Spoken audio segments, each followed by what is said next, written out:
From MTN News, this is Montana This Morning. This comfy little apartment was once an old warehouse in Uptown Butte that had been through a fire. I'll tell you how a couple is finding magic in restoring old buildings. I'm Owen Scorticays with MTN News. Coming up, we've got an interview with Chef Julie Curtis here, who's in the running for America's favorite chef. I'll have the details coming up. And good morning, Southwest Montana, on this beautiful Wednesday morning. It's 6:30 here. Edgar Studio filling in for Jay McDonald. Chet Lehman filling in Matt Elwell. We're just shifting. That's what we're doing. We're just the substitute crew here. Yeah, it is. We're the fun substitute crew. This is a great time. It's a beautiful day to be in Southwest Montana. It's a constant reminder that you are in Southwest Montana, not Southwest Florida. Nope. Or Southwest Arizona. Yeah, like exactly. Madison. That's exactly right. Take a look outside right now. Again, as mentioned, today is the first day of summer. This is the solstice. Happy summer, everyone. Not much to see in the skies. Not much to see on the thermometer either. 27 in West Yellowstone right now. Dillon at 35. Butte right at the freezing mark, as is Wise River. Just a little bit warmer in Belgrade, and it's really not going to get much warmer than that today. We're looking at temperatures only warming into the upper 50s. Pretty good chance of some rain and thunder showers this afternoon in the Bozeman area. I think drier in Butte, but not much warmer. Low 50s for your highs today. We should be in the 70s. So it's going to take a while to get there. I do have details of that coming up in a couple minutes. Happy swinter. Well, it could be a long and slow-moving summer for millions of Americans who depend on public transit each day, as many subway and commuter and bus systems are hitting critical breaking points after what transit advocates say is years of underfunding and neglect. So, what is being done? What does the future hold? Our Scripps national correspondent Chris Conte takes a ride to find out. Every day in this country, millions of Americans find themselves frustrated with their public transit systems. It's a problem that experts say is only going to get worse in the years to come. Every day, the public transit faithful get on board. Trips to work or school or any place else start off with the best intentions and often end in frustrating delays at every turn. The pandemic really showed sort of the underbelly of the faults of the transit systems across the country. Peter Wilson is a policy advisor for a group called Transportation for Massachusetts. We turned to him because it was here. Last August, when Boston's Orange Line first made national headlines after a 43-year-old train caught fire on a bridge. Chaos ensued. One rider even jumped into a river below. What happened next was a month-long shutdown of one of the busiest subway lines in the nation. 5 years worth of work was supposed to be completed in 30 days. You're looking at just people not having faith and trust in the system to actually get them where they need to be. But a year later, the Massachusetts Bay Transportation Authority, which operates Boston's subway system, is implementing another round of shutdowns to address critical safety and track work. The infrastructure is so old and in such a state of disrepair, last summer's shutdowns weren't enough. It's becoming a cautionary tale to other cities nationwide. If you don't upkeep your fleets, your infrastructure, etc., you're going to have catastrophic failure. We're asking our customers to be patient because some of that improvement requires some disruption of service too. That's Mike Schipper with the American Society of Civil Engineers. Every 4 years, they give public transit a report card. In 2021, America received a D-. This year, individual states have started rolling out their own report cards. Iowa, Vermont, and Virginia have all received C's in the last few months. How do you fix a system in a way that doesn't drive riders away?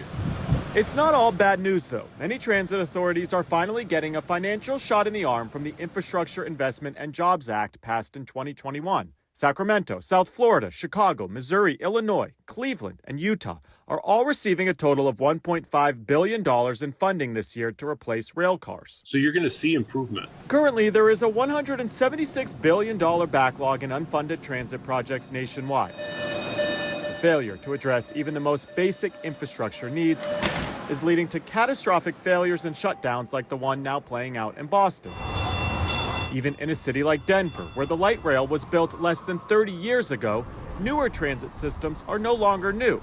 Trains have a useful life of about 30 years. Buses should only be on the road for 12. But decades of underfunding means cities have stretched those years out far beyond what's often safe. And some people don't have those choices, to be clear, right? So that's even worse for them because imagine relying 100% on public transit to get you where you need to go and not knowing every day when you walk out the door or whether you're going to get to work on time. Advocates are worried once riders leave public transit because of unreliability, they may not come back.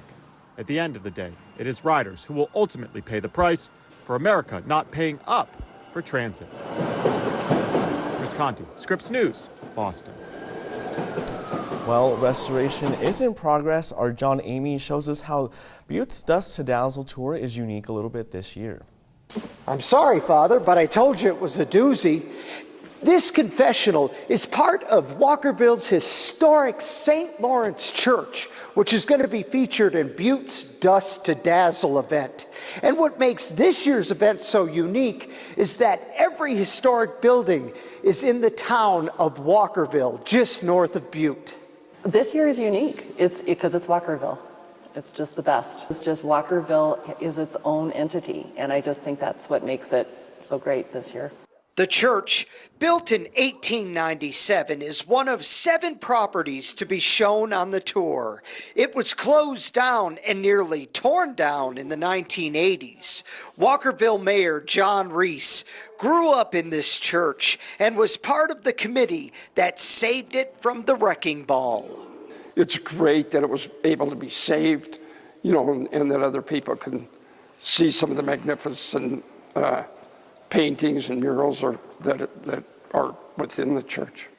For nearly 2 decades, Dust to Dazzle has been giving tours of properties that are in the process of being restored or fully restored to show the importance of saving history. People who have a connection to Butte and to the past, and maybe even to this church, it's going to feel special to them. But people who have never been in here, I think there's a sense of wonderment as soon as you walk in. Another group is restoring a former Walkerville mercantile store and Methodist church from the 1880s. They hope to turn it back into a store once restoration is completed. I think that, walking around Walkerville, it's kind of the last bastion of like this, of mining landscape in Uptown Butte. You can kind of imagine that this is what all the neighborhoods that aren't here anymore were maybe like. Dublin Gulch or McQueen or East Butte were kind of like Walkerville. The event is Saturday, June 24th from noon to 5 o'clock in the evening. Tickets can be purchased at any of Butte's 3 bookstores and are $20 apiece. In Butte, John Amy, MTN News. And heading over to Madison County, the Madison Valley Library is getting yet another national award for the community service that it provides. Our Krista Merkel reports on how this library continues to be top ranked. I'm here at the Madison Valley Public Library that's getting nationally recognized for going above and beyond for their community. These people are very cordial and very accommodating to our needs. Ticker Jones uses this library to host regular meetings for his company. He says this library does a great deal for the Ennis community. The library and the librarians here are open arms to the community and will try to do their best to accommodate you in whatever your needs are.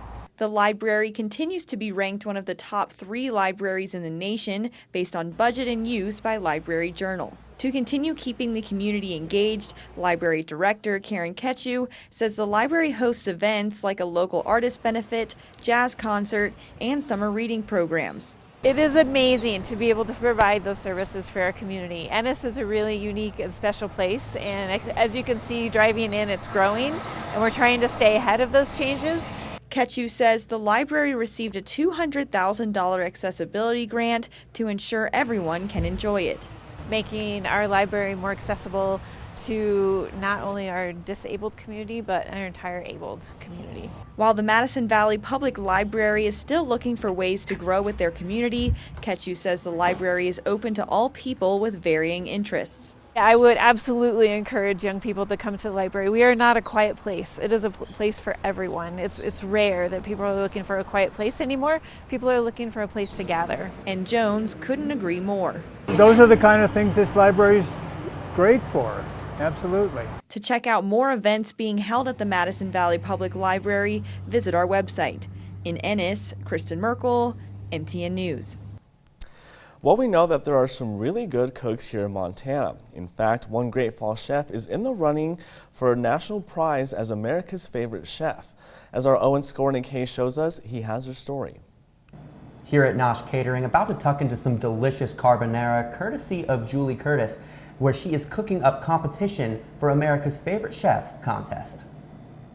It's fan-based, elimination-based. Go. We're right now first in our group. The Favorite Chef competition, hosted by celebrity chef Carla Hall, is off to a hot start. With the first round of cuts looming, hundreds of contestants from around the country have been put into groups of 90. In order to advance, chefs must place top 20 in their group. Julie Curtis of Nosh Catering sits as the top vote getter in her bracket. And so that's kind of humbling to just even be considered for the competition. Julie fell in love with cooking at 16, finding herself in the process. And so when I found cooking, I figured out my niche and I excelled at it and I felt so good and comfortable with myself. That way it kind of has, the sauce has something to bind to. When applying for the competition, Curtis emphasized her role as a local producer, utilizing Montana's farmers and ranchers to source her recipe's ingredients. And I think that plays an important role because not everybody is inspired by where they're at. And so, yeah, you just gotta appreciate what's around you and showcase that. Julie's immediate family and her friends have been instrumental in helping her gain the momentum needed to succeed both in her catering business and the early stages of the competition. The support that I receive from everyone else because they see me chasing my dream and contributing to the community, it means so much. If she wins, Curtis will receive $25,000 for her business and a 2-page spread in Taste of Home magazine. She plans to use the money to upgrade her capacity to cater even larger venues and crowds. Giving this a quick saute, letting that warm up real quick. So what does cooking mean to you? It's all art. So I love to spread the word about food. From Great Falls, Owen Skornicki, MTN News.